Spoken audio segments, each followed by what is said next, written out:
This morning I'm going to begin my Week 7 Task 2 assignment.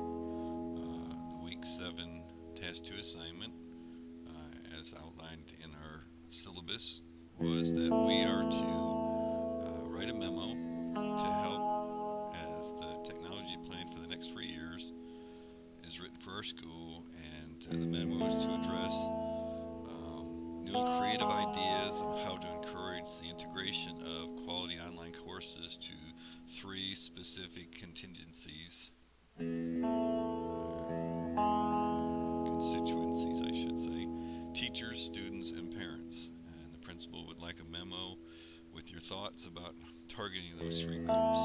And as I was looking at this assignment, I really kind of was looking at it from maybe a different perspective.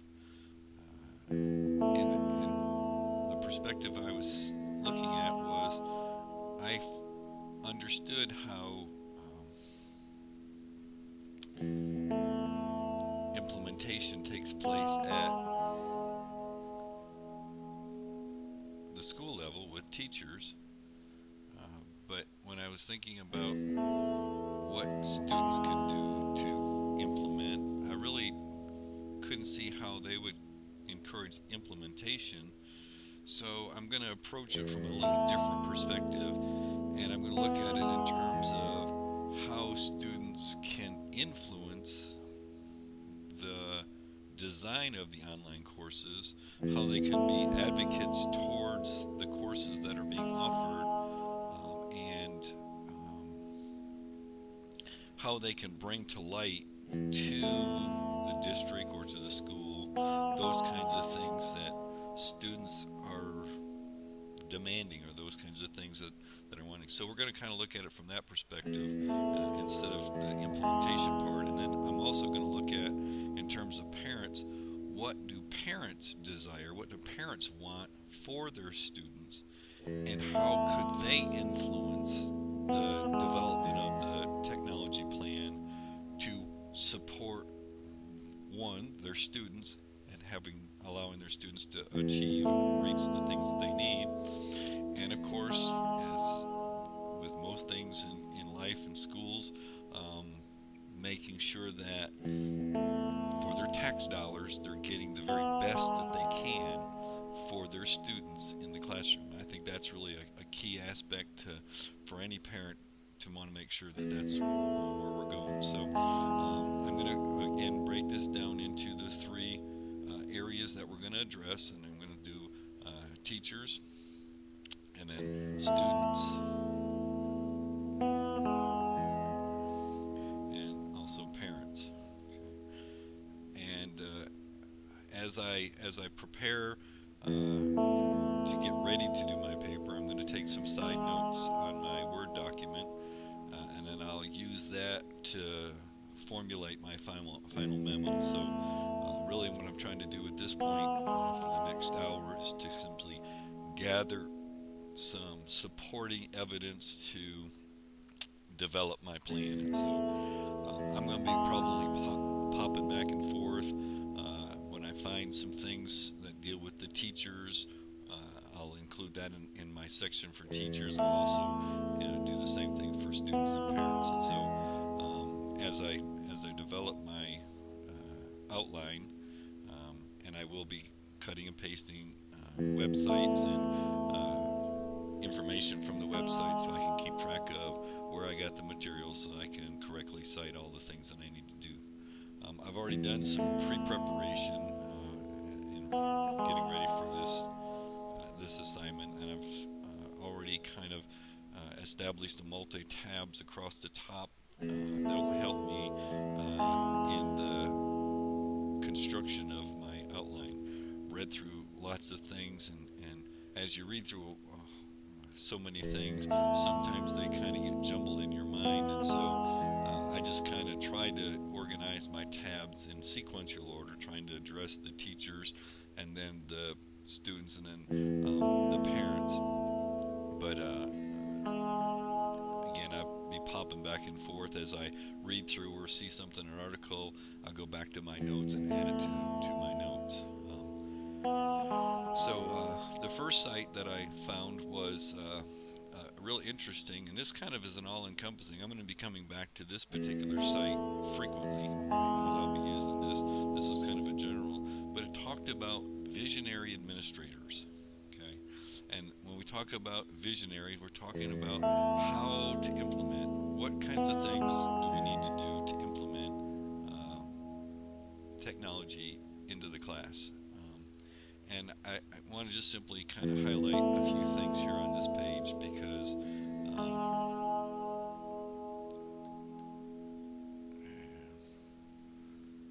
shrink this down so I can read it here and still take some notes over here. All right. Technology management involves a business service, a core instructional service that technology at the technology level at the school districts. And it says visionary administrators were more likely to select 21st century skills into the curriculum, and that visionary administrators were the only group more likely to self-rate technology as more advanced than their peers. There are some folks out there that just don't believe that technology is the direction we need to go or should go. But these visionary administrators are thinking about innovative ways to incorporate an effective plan for implementing online courses into the schools.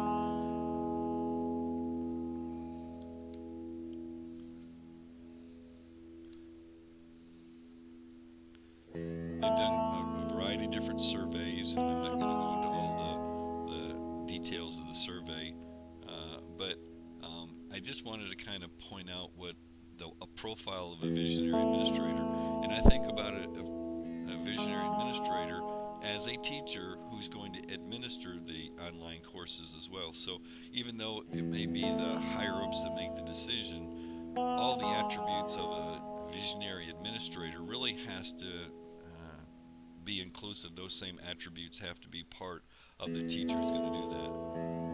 It says while technology professionals comprise over 40% of visionary administrators, visionaries held a variety of important roles as school leaders. Okay. They're talking about principals, they're talking about teachers, district administrators from different varieties. There's not just a one group chemistry. There's visionaries in rural areas, in urban areas, in suburbs. Some come from very affluent schools. Some come from Title I schools. 50% of the visionaries actually come from minority populations, and the reason behind that is because online technology is really the direction that'll probably most help those rural areas, those that are in minority populations, because they need more access, they need more availability to the level of education that maybe in the past has been taken away from them. 3 out of 5 participants were females. 84% of visionaries had 4 or more years of experience, and a large number of them have master's degrees. So when it talks about preparing students for the 21st century, there's some realities that we need to look at. And so when we develop this plan, we need to look at some of the realities. So as we lay the foundation for developing this plan, we got to kind of understand the big picture of where the 21st century technology is going. And it says whether schools have prepared students in a dynamic world is open to question. Have we prepared the students to be in the world of technology that we expect them? I don't know. There's not enough research to validate that yet. But we do know that much of the work that's being done and the curriculum that's being done in integrating technology has changed the pedagogy of what we're doing in the classrooms. And so we need to adapt to that. And so one of the things that, as I think about a teacher, in order to be able to do that, essential training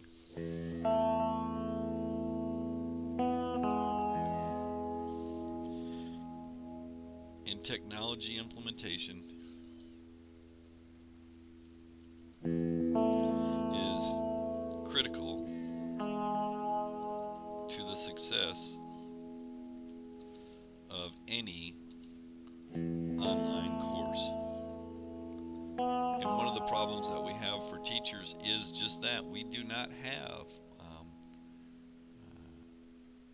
I'm just going to expand this up for a moment because I want to make these numbered items. So back up here.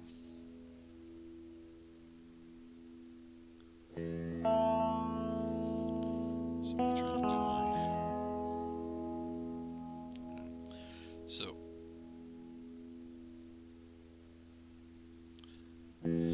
one of the things our technology plan must include, it must include some kind of training, innovative training to our teachers in the implementation of online courses. Without that training, without that confidence, teachers are not going to be successful in doing the things they need to do to reach their students.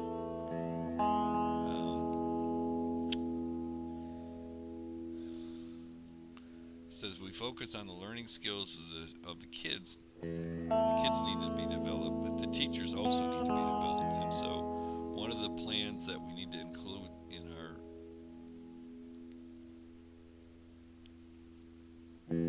teaching aspect is also, I'm going to go ahead and bullet those as well.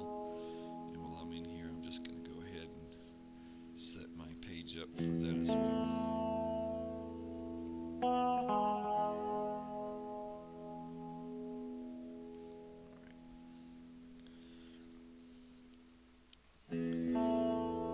So what we're asking is a challenge that, by definition, visionaries are concerned about the use of technology within instruction, and that to have effective instructional material, school site visionary administrators express concern about that achieving that level. So teachers need to have that training. I'm just kind of quickly going through this. I'll be coming back to this. The ultimate 21st century school and what it looks like. The challenges of implementing them, and I'm going to come back to these because there's essential conditions to the integration of that. And down here at the very bottom is really, I want to kind of look at, we talked about skilled personnel. Okay? And it says that, and talking about my first item under the teacher, that everybody has a different readiness level, and it takes time to be proficient. To give teachers more time, she stopped having weekly staff meetings and switched to an email announcement, holding occasional meetings to share best practices. So, an issue that we want to look at is providing more, and not just more time, but I'm going to emphasize more contract time for professional development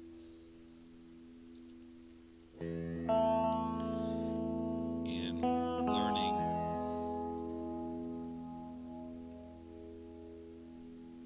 to integrate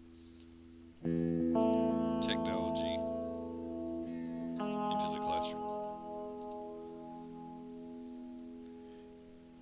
And I emphasize contract time because I assure you that as a teacher, when you tell a teacher one more thing and you're going to do this on your own, you're going to do it on the weekends, you're doing after school, you are not going to get the best product. And so I think that as part of the development of an effective program to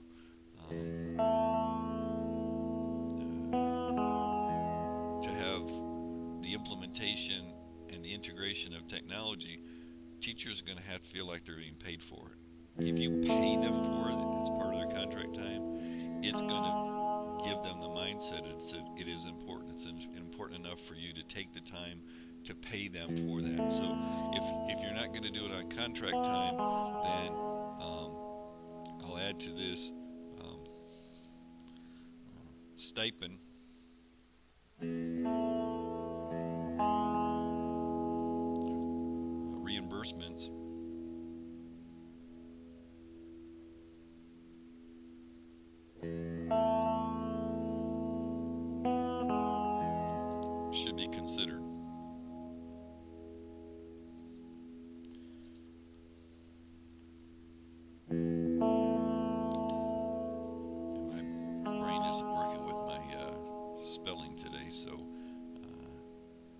Stipend at Stipend.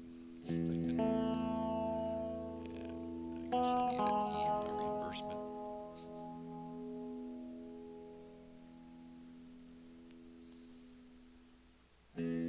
Space here. I'm sorry, I can't. I said before that those little red things, red arrows, typing errors just drive me crazy.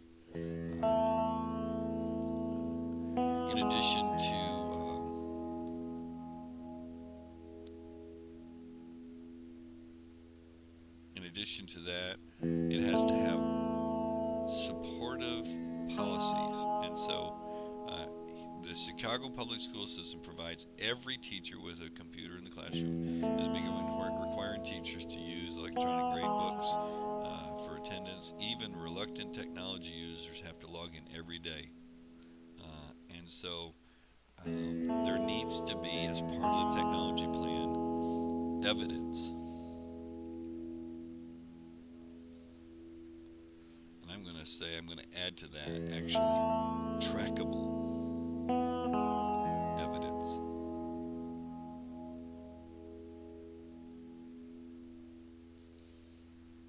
That teachers are working towards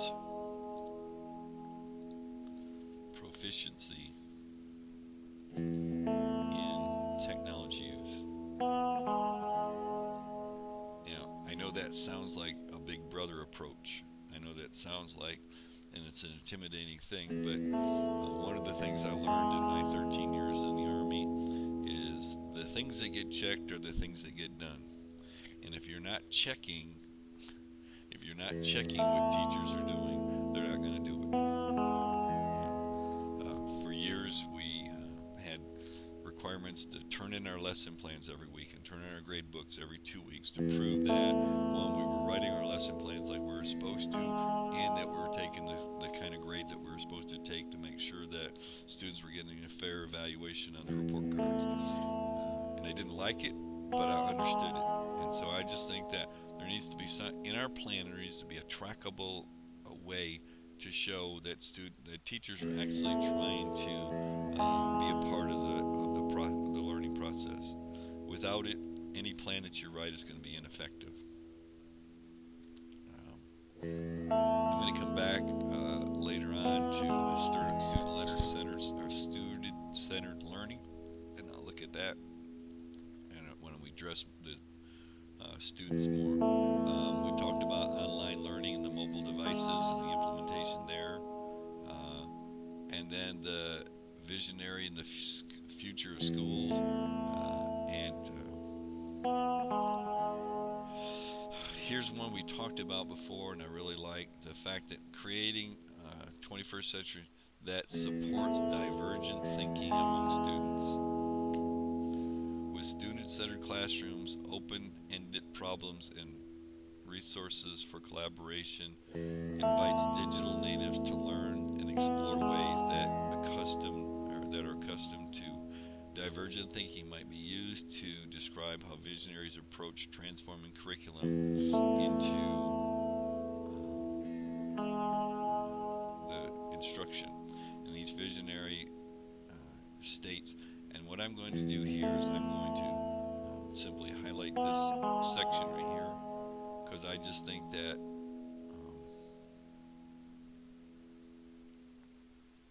I'm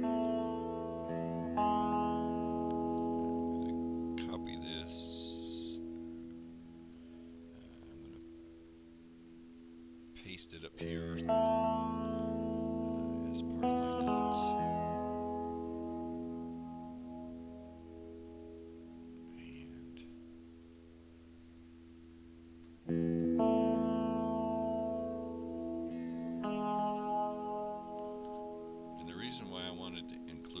Is because I'm not convinced in all cases that we as teachers are very well equipped in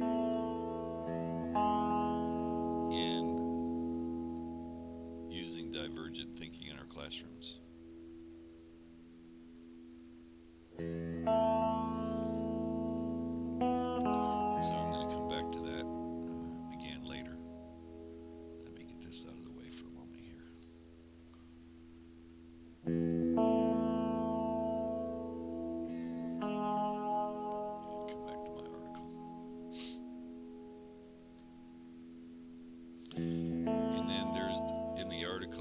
goes through about 5 or 6 different visionary administrators, their roles and what they do. We'll come back to that possibly later. But we're going to come back and focus back on the teacher. And again, I found this site from Carnegie Mellon University, and it's talking about the design and teach of a course, and how you design a course and how you teach a course. And I'm not going to go into all the specifics of the how to design it. I think that probably our end instruction, our end course in our master's program is going to be aligned to something like this. So I'm definitely going to keep this one in my bookmark. I'm going to add that right now before I forget, because I haven't done that yet. So let me take care of an administrative thing, so I'll have it for my future, because I think I'm going to use this again. But I want to focus particularly on the teaching of the course and managing the course, and right here when we talk about access to effectiveness in student learning, because this is the aspect that I think that we as the teacher, the plan for the teachers needs to be in place. And so the assessment of learning can be achieved in 2 ways: complementary and overlapping activities. And so the plan has to have, teachers need to have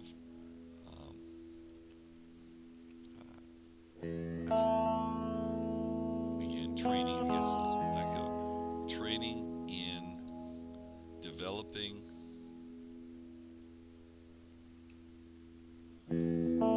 assessments through online contact, as well as face-to-face contact. And what I mean by that is, if you're going to develop an online class and it's supposed to be designed for people to be able to have flexibility in their schedule, I talked about that in my first segment earlier. If I have that flexibility, I should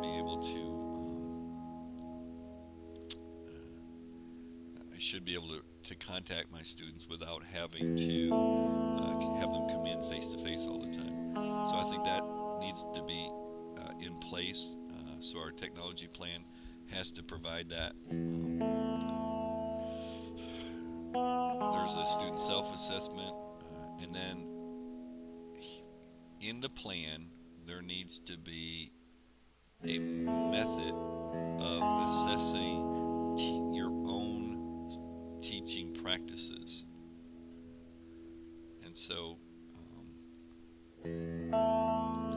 self-assessment, I'm going to add to that regular.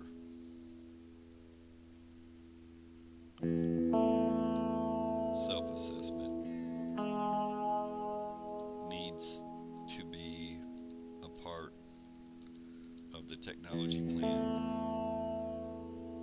for teachers. And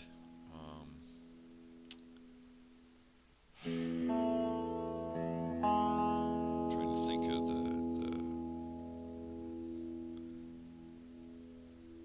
the process where someone looks at your self-assessment plan and helps you correct your errors. So, I'm going to say mechanism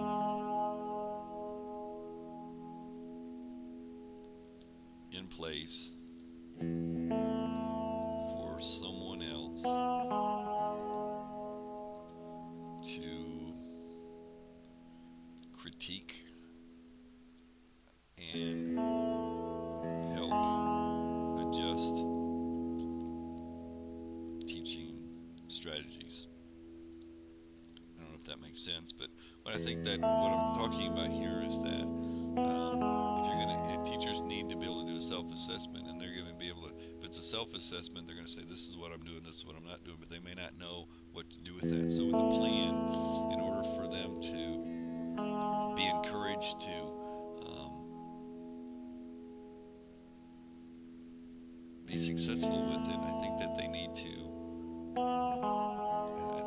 be able to do a self-assessment on themselves, and then have someone else evaluate what they're doing. If that makes sense. Makes sense to me. So that doesn't really necessarily mean anything, but it does make sense to me. Again, I want to go back and just kind of remind us that we're trying to encourage the integration of online classes. And the way we do that, if we're going to encourage that, we're going to, for teachers, and I'm going to kind of stop here. I'm going to maybe focus on other areas for just a few minutes, but just a quick summary. Essential training and technology implementation is critical, so we need to have the training. We need to have contract time for professional development to integrate that, and if we have to reimburse our teachers to do that, it shows that it's important, so our plan needs to do that. There needs to be some kind of trackable evidence that our teachers are actually working towards proficiency and not just simply avoid the issue. I think that's what's happening in a lot of situations now. Development in assessing online learning, not only online but face-to-face. We're comfortable with face-to-face, but we need to figure out how to do that without having to make face-to-face contact with our students. And then we need to do a regular self-assessment, and then we need to have someone help us through our self-assessments to adjust and modify what we're doing to become more effective in that integration of the technology that we're trying to achieve. All right. I'm going to come to my next area, and this was one of my favorites. Oh, I better come back here. I'm going to go ahead and at this point in time add this site, even though I didn't necessarily quote anything specifically from it. So I have the resource available, and I'll also be using some information from here, so I'm going to go ahead and copy that as well.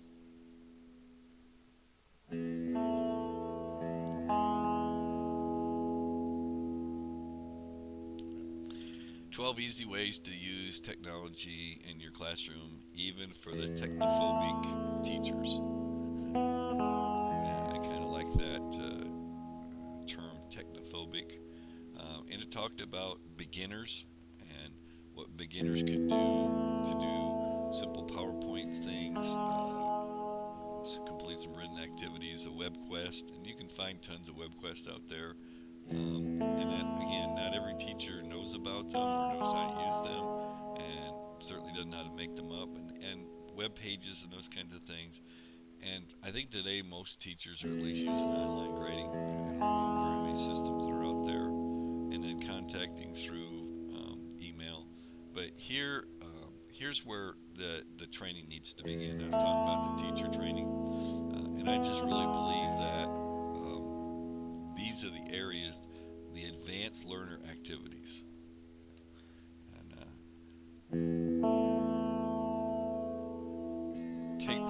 take appropriate precautions for internet safety. So I'm going to add one more item to my list.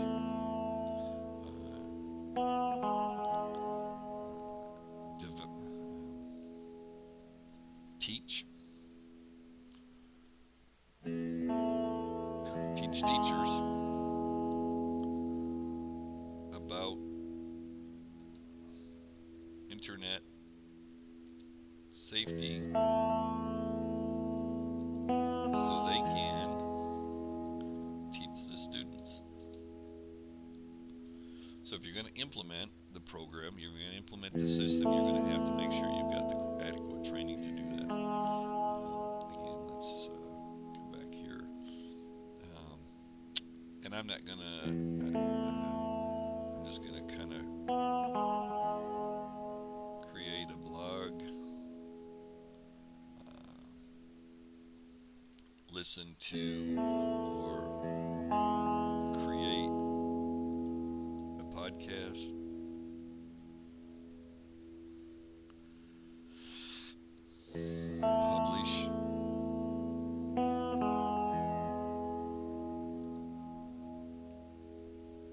student work.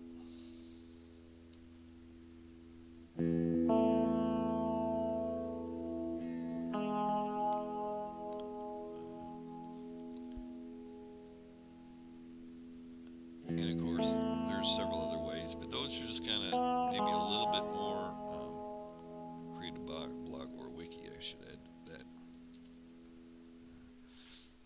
And most teachers aren't equipped to do that. So, all right, now we're going to kind of change our focus a little bit, and we're going to start looking at some student information. And again, I took the approach when I contacted the instructor and said I can't see how students can encourage integration, but they can play a part in that implementation. And so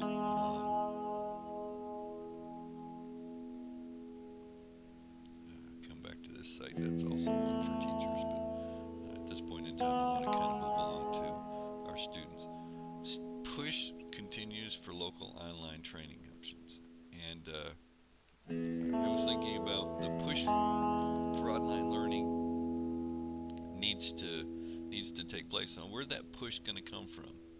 And so here's what I was thinking about in terms of students that can't integrate, but for students in our plan that we're looking at, we should include a student-led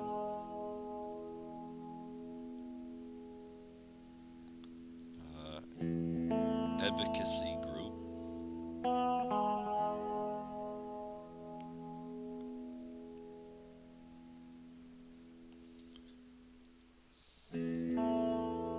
specifically designed to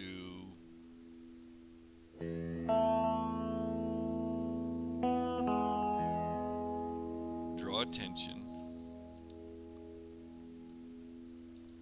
to the district and or schools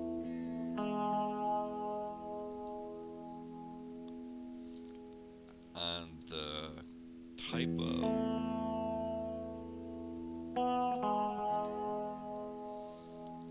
online courses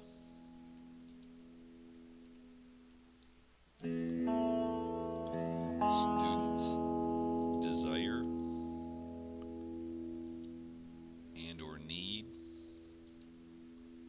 for their future.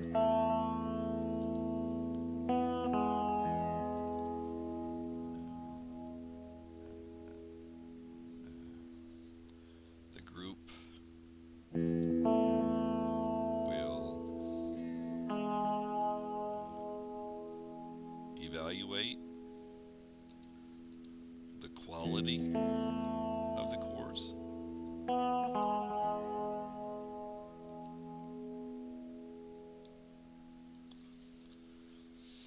the need for the course,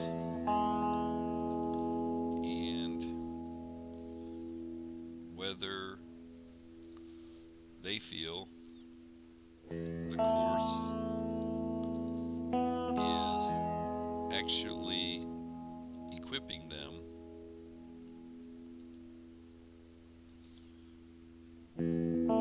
with the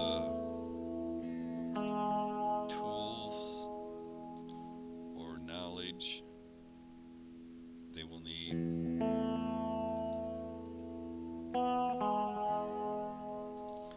for college and beyond.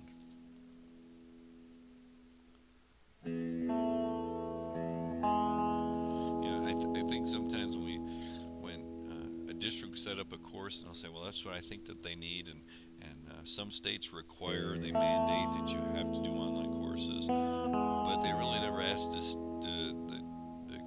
students what they want, what they need, what is the most will be the most advantageous for you. So I think a group, a student-led group, can do that. They'll be the pushers of that.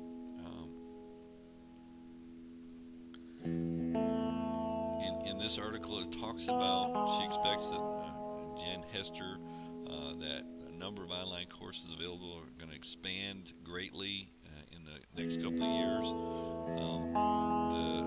The 5 years, there's a startup cost, and we're not going to go into the money thing. We covered that money thing in the first few videos in this week's lesson. We know there's a cost, and there's a startup cost, but once the plan is implemented, classes will be taught by existing teachers from district members, and because online classes look different than traditional classroom, teachers will receive professional training. Okay, again, that goes back to what I said earlier. The district plan needs to have some professional training that goes along with that.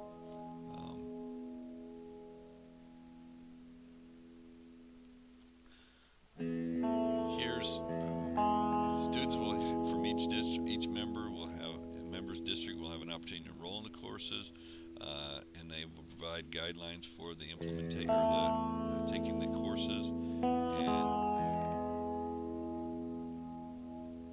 so I think that once the school decides they're going to develop it, there needs to be some kind of student-led. And so here's what I did. I typed in student wanting more online courses available. So the thought process behind it was what classes do they want available. Also in my search, when I said that students were pushing for more online classes, not just that government, but there's a push is on for online streaming. And looked at this article from the Deseret News, and I think this is actually an organization out of Utah,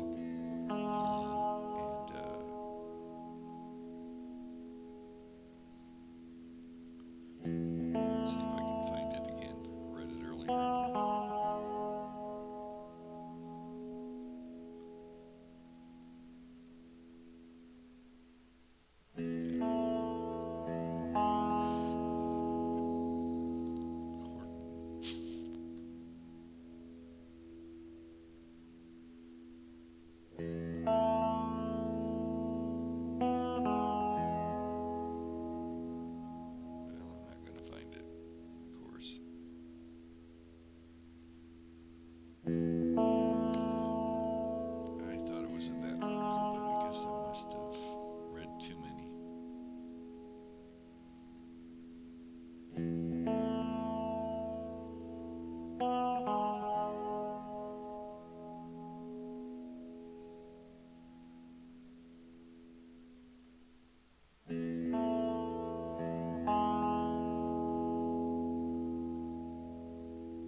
This is always concerned about, here's an article, we won't go to it, but I thought the title that the online courses are always going to debate whether they're quality, and there's not been any research one way or the other to say they are or they're not any better.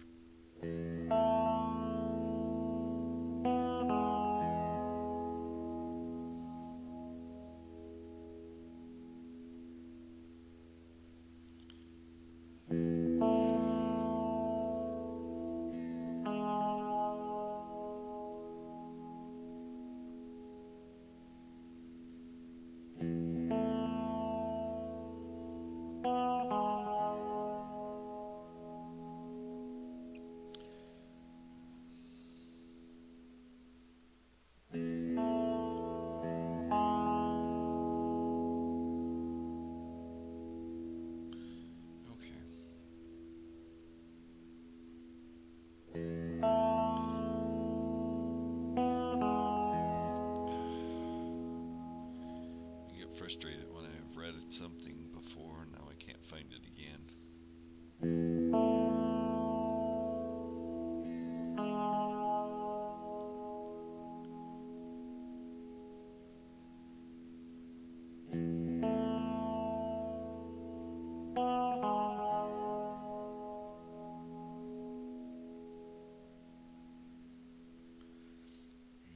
there's a misconception, and I think that I think I'm going to add this to my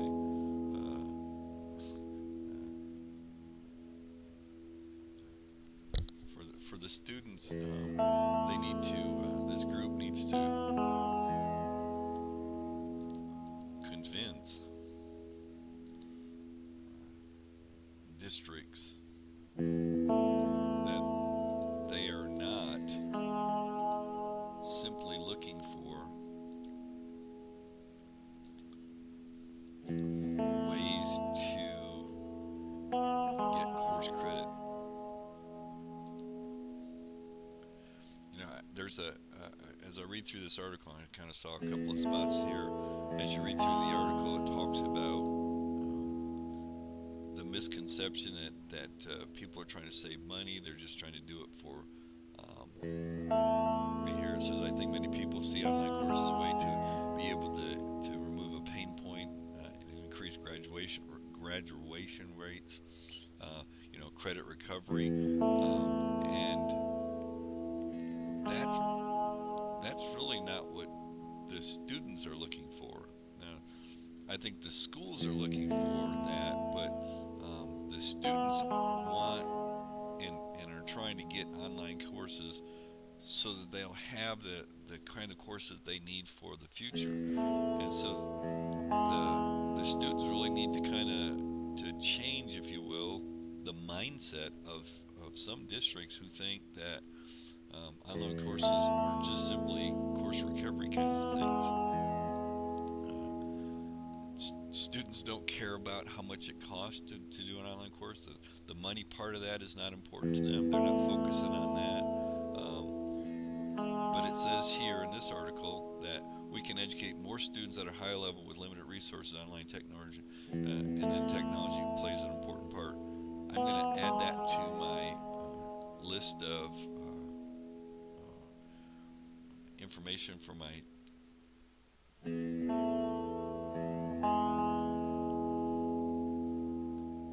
under the student portion, because I believe the role is that students have to convince, they have to play an active role in convincing the powers to be, and that it's not about course recovery. That's not what students are looking for. And I'm going to stop now, and I'm going to pick back up in this